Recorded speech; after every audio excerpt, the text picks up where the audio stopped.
नमस्ते और एआई बुकवर्स में आपका स्वागत है, जहां एआई किताबें नहीं पढ़ता बल्कि उनके बारे में बातचीत करता है। आज हम सीएस लुइस की द मैजिशियंस नेफ्यू पर थोड़ी गहराई से बात कर रहे हैं। ये कहानी बहुत खास है क्योंकि यहीं से पता चलता है कि हमारी दुनिया और नार्निया के बीच वो सारा आना जाना कैसे शुरू हुआ। हाँ बिल्कुल, ये वो कहानी है जो नार्निया की शुरुआत को दिखाती है। और ये शुरू होती है लंदन से। दो बच्चे हैं, पॉली प्लमर और डिग्री के। गर्मी की छुट्टियां हैं, बारिश हो रही है, तो वो अपने घरों की अटारी में सुरंगें खोजते हुए पहुंच जाते हैं डिग्री के अंकल एंड्रू के स्टडी रूम में, गलती से। हाँ, और यहीं से सारा एडवेंचर शुरू हो जाता है। अंकल एंड्रू जो छुपकर जादू वगैरह करते हैं। हाँ, वो थोड़े कह सकते हैं मतलबी किस्म के हैं। वो पॉली को बहला फुसलाकर एक पीली जादुई अंगूठी छुआ देते हैं और पॉली गायब। बिल्कुल। अंकल एंड्रू फिर बताते हैं कि उन्होंने ये अंगूठियां अटलांटिस से मिली धूल से बनाई हैं। अच्छा। पीली वाली दूसरे वर्ल्ड में जाने के लिए और हरी वाली वापस आने के लिए। अच्छा। और वो फिर डिग्री को मजबूर करते हैं कि वो हरी अंगूठियां लेकर पॉली के पीछे जाए, उसे बचाने। तो डिग्री जाता है और वो पहुंचता है वुड बिटवीन द वर्ल्ड्स में, दुनियाओं के बीच का जंगल, एक अजीब सी शांत जगह। वहां बहुत सारे तालाब हैं और हर तालाब एक अलग दुनिया का रास्ता है। हाँ, ये जगह बड़ी रहस्यमयी है। उसे वहां पॉली मिल जाती है। वो अपने घर वाले तालाब पर निशान लगाकर फिर एक और तालाब में कूद जाते हैं और इस बार वे पहुंचते हैं चारण नाम की दुनिया में। चारण? ओ, वो तो बिल्कुल ही अलग जगह है, एकदम ठंडी मरती हुई सी। बिल्कुल।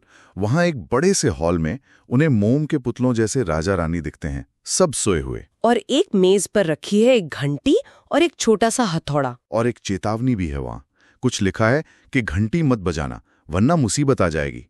पर डिग्री की जिज्ञासा, वो खुद को रोक नहीं पाता और वो घंटी बजा देता है। और इससे जाग जाती है आखिरी रानी जेडिस। हाँ, वो फिर अपनी कहानी बताती है, कैसे उसने अपनी बहन से जंग की और आखिर में उसने एक भयानक शब्द बोला, डिप्लोरेबल वर्ड, जिससे चारण पर उसके अलावा हर जीवित चीज खत्म हो गई। भयानक, बहुत भयानक। वो बुराई का चरम रूप है। फिर वो बच्चों को मजबूर करती है कि उसे उनकी दुनिया यानी लंदन ले चलें। और जेडिस लंदन में पहुंचकर तो हंगामा ही मचा देती है। हाँ, वो अपनी ताकत दिखाती है।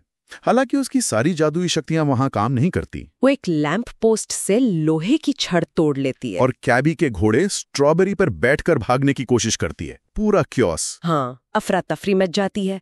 बच्चे अंगूठियों से भागने की कोशिश करते हैं पर गलती से वो जेडिस, अंकल एंड्रू, कैबी और बेचारे घोड़े स्ट्रॉबेरी को भी साथ ले जाते हैं।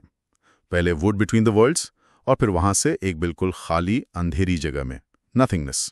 लेकिन तभी एक आवाज सुनाई देती है, एक गाना। हाँ, असलान, महान शेर, उसका गाना।